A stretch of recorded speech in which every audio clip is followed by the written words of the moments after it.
redrawing of the map, of the relations on the map in the Middle East, and the U.S. wants to have its say loud and clear. And so it's waiting for answers, for actions from Damascus. In the meantime, it is not holding back its support to Israel, which is bombing Syria, which is decimating military assets in Syria and occupying even more territory, which has invited Arab condemnation, I have to say. And in that statement of Arab foreign ministers, they repeatedly condemned the Israeli actions and said that the Golan Heights is Arab Syrian occupied territory. Okay, Noor Day bringing us the latest there from Aqaba. Many thanks, Noor. Well, it looks like we're not seeing much movement in the press conference room for the moment. We're keeping an eye on events there. In the meantime, let's go back to Damascus so we can speak to Al Jazeera's Mohammed Val again. And in the week, Mohammed, since Assad fell, since the Assad regime disappeared from Syria, what changes have we already seen in society there?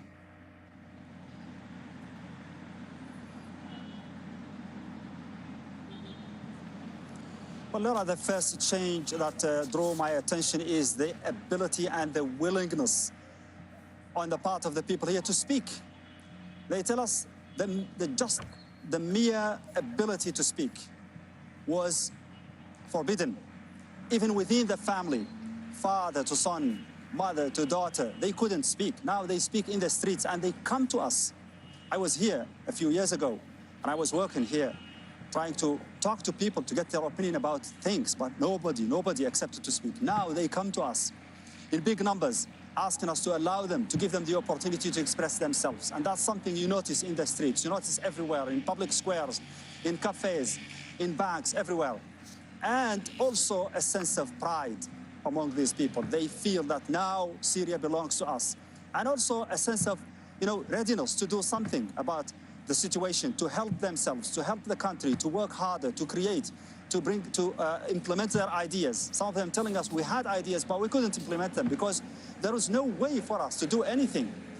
And also, even economically, Laura, inflation has come down by 50% in 6 or 7 days. That's very, very outstanding. And people are hopeful that the economy will come around and that the new government will be able to help them and to deliver on its promises as soon as possible. Okay, Mohammed Val bringing us the situation there in Damascus. Many thanks, Mohammed. Well, there's been increased activity in Russia's airbase in the Syrian port city of Latakia. A convoy of Russian military vehicles has also been seen travelling towards the nearby Khmeimim airbase. Moscow has said it's hoping to maintain its 2 military bases in Syria. Well, joining us here in the studio is Rob Geist-Pinfold, a lecturer in peace and security at Durham University. Good to have you back. What are the Russians up to? Well, we don't really know for the time being whether they're coming or going. We just know there's a significant movement of Russian personnel. But I think it's a good moment to highlight the fact that a lot of people are saying, right, Russia and Iran are done. This is over. They're no longer active in Syria anymore. And if you look at the facts on the ground, that's just not the case. For Russia and for Iran, supporting the Assad regime was always a means to a larger strategic end. For Iran, it was having that land bridge to support Hezbollah in Lebanon. For Russia, it was having those military bases at the Khmeimim Air Base, for example, and the Tartus Naval Base. Now, the Tartus Naval Base is very important because it gives Russia its only naval base in the Mediterranean Sea. And the Khmeimim Air Base is important because Russia uses it to supply its own forces and advisors and proxies in countries as far away as the Central African Republic, Burkina Faso, and Mali, all countries that have turned away from the West in recent years and towards Russia. So supporting Assad was all part of a broader grand strategy for both those countries. And I think they've made a tactical retreat, not a full withdrawal, to cut their losses, but to keep fulfilling those broader strategic goals. So they obviously want to stay, they want to keep these military places within Syria. One wonders what pressure there'll be from the outside for them to leave. There'll be significant pressure for them to leave, particularly from all the people, all the parties sitting at that conference in Aqaba. Obviously, the Russians and the Iranians not invited.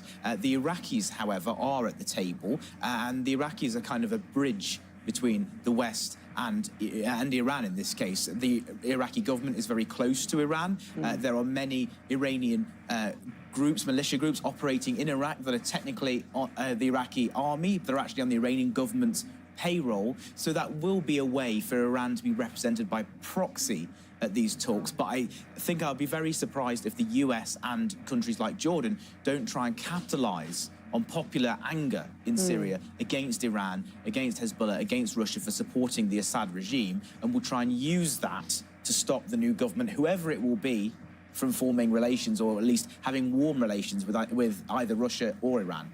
Now, we're expecting to hear from the Arab foreign ministers, possibly the US Secretary of State, any moment now. The joint statement that's come from the Arab foreign ministers, it's broadly aligned and it's quite vague. It just wants peace and security inside Syria.